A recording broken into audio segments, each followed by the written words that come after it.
Welcome to LifeBlood. This is George G, and the time is right. Welcome to today's guest, strong and powerful Christie Hunter Arscott. Christie, are you ready to do this? Great. Thanks for having me. Yep, Uh, I'm ready. All right, excited to have you on. Christie is a Rhodes Scholar, a career advisor. She's been ranked by Thinkers 50 as one of the world's leading management thinkers. Her new book is Begin Boldly: How Women Can Reimagine Risk, Embrace Uncertainty, and Launch a Brilliant Career. Christie, excited to have you on. Tell us a little about your personal life, some more about your work, and why you do what you do.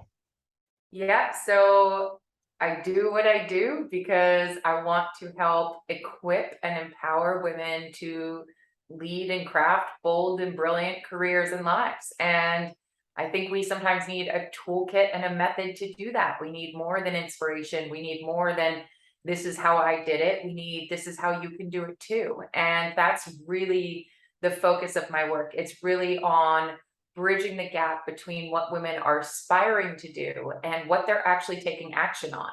And so I always say to your actions match your aspirations. And for most of us, if we're honest, we'd aspire to be bolder and braver and more courageous and take more risks in our lives professionally and personally. But many of us struggle to put those aspirations into action. And so I really am focused on bridging that gap. And that's really what I'm passionate about. Oh, I appreciate that. A toolkit and a method. I couldn't agree more. I am a person who loves frameworks or a methodology or a process because I'm a hardworking person, just like I'm sure most of the people who are looking at you and wanting to emulate the success you've had or want success, but they don't know, okay, I just want to know if I do these things, this is a result that I'll probably get. Yeah, but what's interesting, so one is to get over a fear of taking risks, you really need a method to do it because I say, we're not telling you to go in a paraglide blind when you've never been paragliding and jump off the cliff. It's not take any risk and all risks are good risks. However, that human tendency to want to control outcomes, like I'm going to read Christie's book and this is going to be the result. It's interesting because my book is not about avoiding failure or minimizing the risk of failure. It's really about how do you deal with failure and use that for growth that's even more than if you had a consistent choice to play it safe. So we don't always control the outcomes, but what we can control is our mindsets and how we leverage those outcomes for growth. Yeah, no doubt. I can't, no control over what happens. It's Yeah, we position well, ourselves for minimal. success. We like Right. a false sense of control, right? We crave that for sure. So are is it fair to say that women are have historically and currently not as are more risk adverse than our men? Yeah, so I would say some, different researchers will say different things, and it's always hard to, paint all women with a broad brush. But I will say that in general, my work and other research has said yes. And a perfect example is the study that was done years ago by Hewlett Packard. It's a famous HP study that came out in HBR and said that, women will only apply for a job when they have 100% requirements and tick every box, and men will apply when they have 60. And this is a study that's been done in one shape or form in many different contexts. And it's just one example of the fact that men are more likely to take a chance on themselves when they don't tick all the boxes, when they don't feel fully confident or ready, while women are sometimes waiting for this elusive feeling of confidence or readiness to come. And that actually delays our action and our growth. From so and that makes all sense in the world. That we want to feel confident, that we want to be positioning ourselves and putting our best foot forward, and I'm not quite there yet. Um, is there a deeper biological risk aversion going on there as well? That if I step out, that this will be dangerous, Yeah. or Yeah, that's a fascinating question. And I haven't looked at the research around nature versus nurture enough. I always think too that once we get into biology and we're saying, you know, all women are like this or their brains function like this, we can sometimes end up with research that exacerbates a gender divide rather than closes it. And so for me, I think it's multifactorial. I don't know all of the different factors. What I will say is an example of why women might not take risks. There's so many societal things. So it's been proven that women receive different consequences for risks gone wrong. And a perfect example is if a woman negotiates for a job offer, there's been research out of Harvard saying the woman's more likely to receive backlash or actually have that offer rescinded.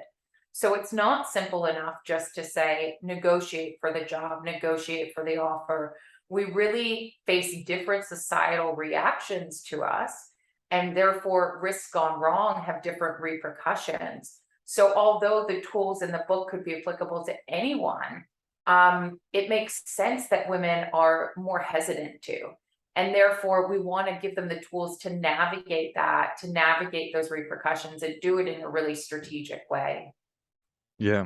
Yeah, I think that makes a lot of sense. I've had a lot of conversations with my wife and other women and men about not necessarily this, but something similar to that, where if a woman, if my wife feels like if I act in this way, people are going to think that I am a bitch versus I'm an assertive person. Yeah. Um, and it's not that I resist that, because I certainly don't. I think that I find that to be gross, and it's sad that Mhm. that is the way that maybe many people feel that way. Um, so I just threw that Yeah. out there. No, it's such a relevant example, and your wife's exactly right. I mean, you know, a man will be labeled confident, while a woman might be labeled abrasive or aggressive or self-serving or, you know, whatever it may be. Um, and then or the conundrum that your wife said, and that's a lot of like what the double bind that women get in. It's really hard to be likable and competent. It's really hard to self-promote without some level of backlash. And that's why I want to give people the tools to do that. So I'll give you one example of the tools in my book is, you know, I give a story, and I talked about this during my session this morning with women, which is I was traditionally trained as a debater and public speaker. And from the age of 11, I was doing international public speaking competitions. And then throughout my teens, I went to the World Schools Debating Championships. I was in, you know, Singapore, in the US, and South Africa. And then during my time at Brown, I went back and I coached and then I judged the World Schools. So I would say I had a fair amount of speaking and persuasive speaking experience. But I always felt like when you go into a negotiation, you should have all of your ducks in a row, all of your data points, almost like preparing a debate argument, like making sure it's bulletproof, making sure you makes it defensible, go in with your guns blazing. And for me, early in my career, using that negotiation technique actually backfired, and things that I really, really desired, relationships and contracts, sometimes just didn't materialize. And for many of the reasons that I think, you know, your wife mentioned, I think the women that are negotiating that way face a certain amount of backlash. So one thing I've been using with my clients over the years that works really well is embedding certain forms of curious questioning and strategic questioning into negotiations. So instead of just focusing on what you want to say, also focus on what you want to ask. And there's been some amazing work on the power of questions out of Harvard, Allison Wood Brooks, out of other universities. I think the researcher's name is Allison Fregal, and Adam Grant has featured some of it in a TED Talk, The Power of Powerless Communication, Katie Low-Genquist. So it's really amazing because although their research showed the power of questions in persuasion, my research has shown the power of questions not only in persuasion, but that the benefit of that is even more for women because it helps us navigate that gender bind that we're often in. Can you give me an example? Yeah, sure. So I'm going to give you an example that was actually in the research, which is they did two scenarios, and this wasn't gender specific. So and it was a deserted island scenario, and they were looking at kind of persuasion and likability in a group. And in this scenario, individuals had to propose what devices they would keep on the island. And they only had, a select number they could keep. So they had to let certain things go. And if one person went in and said, we should choose the flashlight, it is the best night signaling device. Not very persuasive, not very likable, didn't get a lot more power. But if I came to you and I said, in this scenario, I wonder if we should choose the flashlight. Hmm. I think it could be the best night signaling device. Suddenly, people were engaged in a conversation and dialogue. It built buy-in, it built power within the group and persuasiveness. So in my book, I outline the kind of questions you can use when you're having negotiations or making courageous asks to really focus not just what you're going to say, but giving options as well. Another great way is this concept of optionality. So imagine a child. If you say you have to eat your broccoli, the chances of them eating that broccoli, not that great. But if you say you can have broccoli or arugula, what are you going to pick? Most people would pick the broccoli. So it's really interesting, like even giving people options has the power to kind of lead something to a solution. How do you think about and consult coach on practicing these skills, these questions? Yeah. So it's really helpful, just like any important conversation, that you prepare for it. And I have a simple framework that I use with clients because I like to reframe negotiation as making a courageous ask. And the reason why is negotiation, it says that men are more likely to view it as a game, a fun game. And women are more likely to compare it to going to the dentist and getting a tooth pulled. It's like painful, it's miserable, you don't want to go. And so the language we use can either elicit action or inhibit action. And I find that using the term negotiation inhibits action and makes us feel self-serving, makes us feel we're out to get something, like going to the dentist, whatever it may be. While saying I'm going to make a courageous ask that for a salary or a package that better reflects my value and contributions, that feels so much better.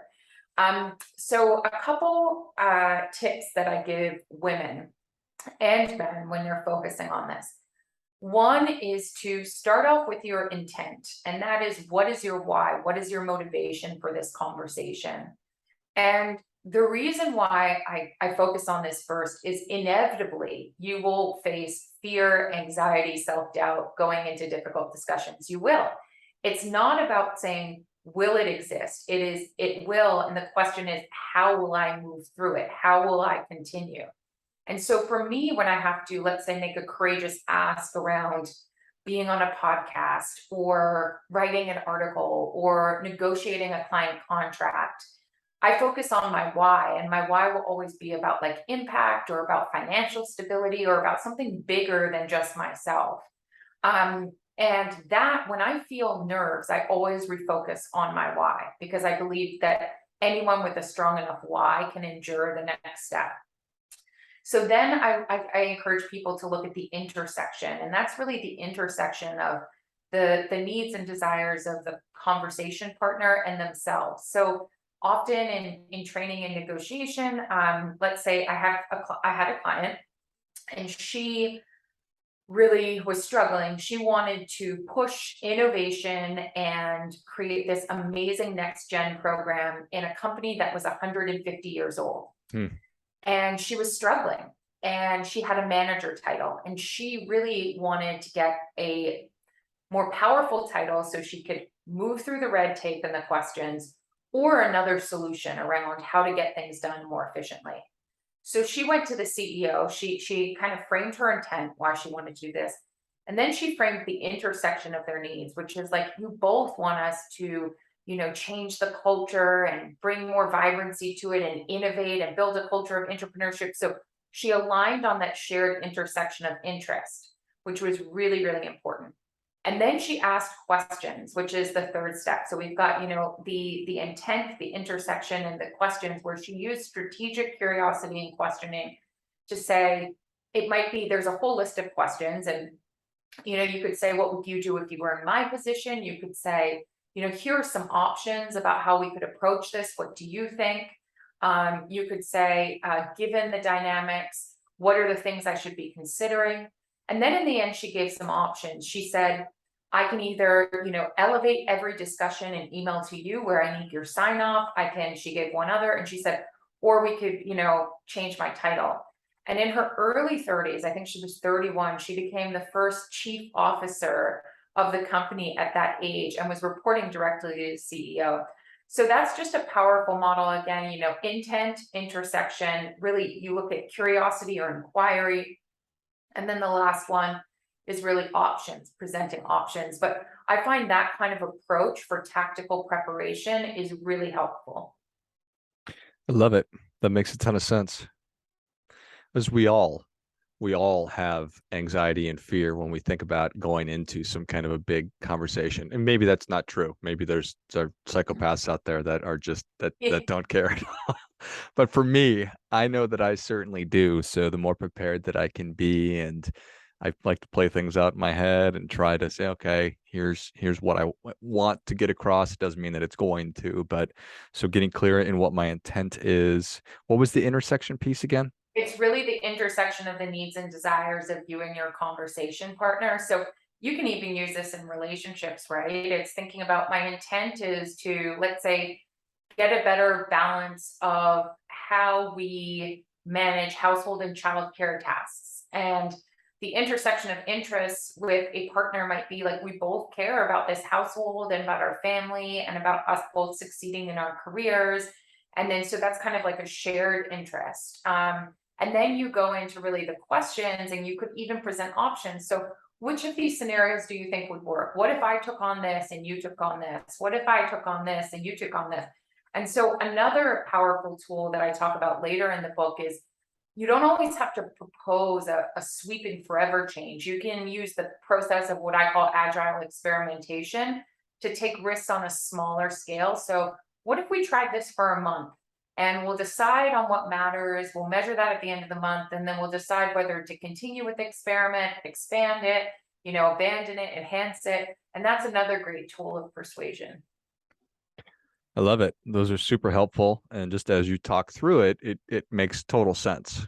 It is changing really the entire conversation away from me making demands or assertions to successfully having a more fruitful and probably effective negotiation and conversation.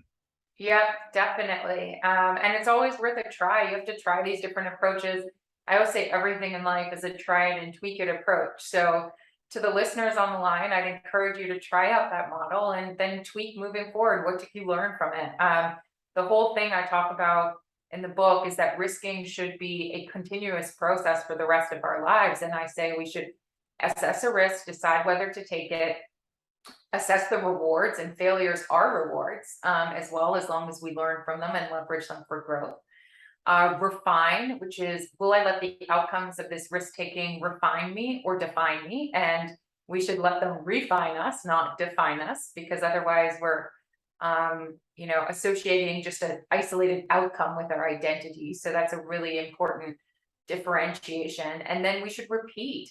And that should happen for the rest of your life. You should be risk, reward, refine, repeat. And when you think about making a courageous ask, it should be one of many risks that you're taking on a continuous basis. Amazing. Love it. Well, Christie, thank you so much for coming on. Where can people learn more about you? How can they engage? And where can they get a copy of Begin Boldly, How Women Can Reimagine Risk, Embrace Uncertainty, and Launch a Brilliant Career? And I think, Christie, this is certainly a book that will apply to me directly, and men as well. Yeah. So it's really interesting. One of the book came out on August 2nd. And one of the things I've been most amazed by is the response from men and people at later stages in their career. And, this, like right at the beginning, it says how women, and, I had a man share on Instagram and cross it out and put anyone. And, if you look at the reviews on Amazon, so many of them are from more senior level men in their careers. So anyways, I just a quick bit in terms of who it's relevant for. I mean, it could be amazing for young women, whether they're in university or the earlier stages of their careers. But if you're later in your career, the time to start risking and having a method to do that is now. And that's irrespective of whether you're male or female.